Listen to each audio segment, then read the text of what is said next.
లోక్సభ ఎన్నికల్లో కాంగ్రెస్ పార్టీకి 13 ఎంపీ సీట్లు వస్తాయని ముఖ్యమంత్రి రేవంత్ రెడ్డి ధీమా వ్యక్తం చేశారు. ఎన్నికలు ముగిశాయని ఇక తన దృష్టి అంతా పరిపాలనపైనే అని తెలిపారు. బీఆర్ఎస్ ఎలక్షన్ ఎలా చేసిందనే దానిని బట్టి రిజల్ట్ ఉంటుందని చెప్పుకొచ్చారు.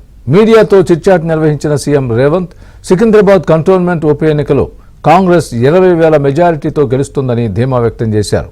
బీజేపీకి లోక్సభ ఎన్నికల్లో దేశం మొత్తం మీద 210 ఎంపీ సీట్లు కూడా దాటేలా లేవని అన్నారు.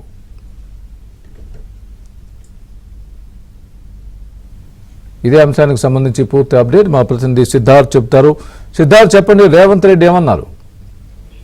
స్వామి, పార్లమెంట్ ఎన్నికల నేపథ్యంలో నిన్నటి వరకు బిజీగా గడిపినటువంటి రేవంత్ రెడ్డి ఈ రోజు మీడియాతోని చిట్ చాట్ నిర్వహించారు. ఈ చిట్ చాట్ లో పలు కీలకమైన అంశాలను మీడియాతో పంచుకున్నారు. ముఖ్యంగా ఈ ఎన్నికలకు సంబంధించి ఎన్నికల్లో కాంగ్రెస్ పార్టీకి 9 లేదంటే 13 సీట్లు వస్తాయని ఆశాభావం వ్యక్తం చేశారు. ఇక కంటోన్మెంట్ ఉప ఎన్నికల్లో కాంగ్రెస్ పార్టీ ఖచ్చితంగా గెలుస్తుంది.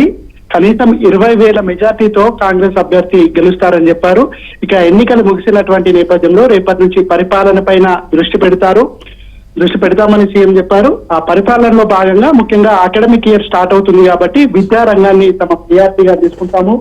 రైతులకు సంబంధించినటువంటి అంశాన్ని కూడా ప్రియారిటీగా తీసుకుంటాము. రానున్నటువంటి మాన్సూన్ నేపథ్యంలో ఎవరికి ఎలాంటి ఇబ్బందులు కాకుండా అధికారులను అప్రమత్తం చేస్తామని చెప్పారు. కేంద్రంలో ఏర్పడబోయేది ఇండియా కూటమి ప్రభుత్వమే అని రేవంత్ రెడ్డి చెప్పారు.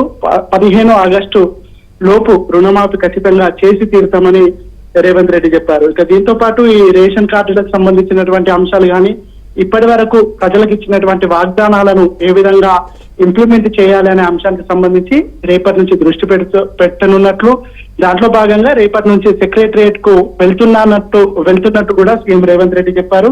రాజకీయం ముగిసినటువంటి నేపథ్యంలో రాష్ట్రంలో పూర్తిగా పరిపాలన పైన దృష్టి పెడతాము.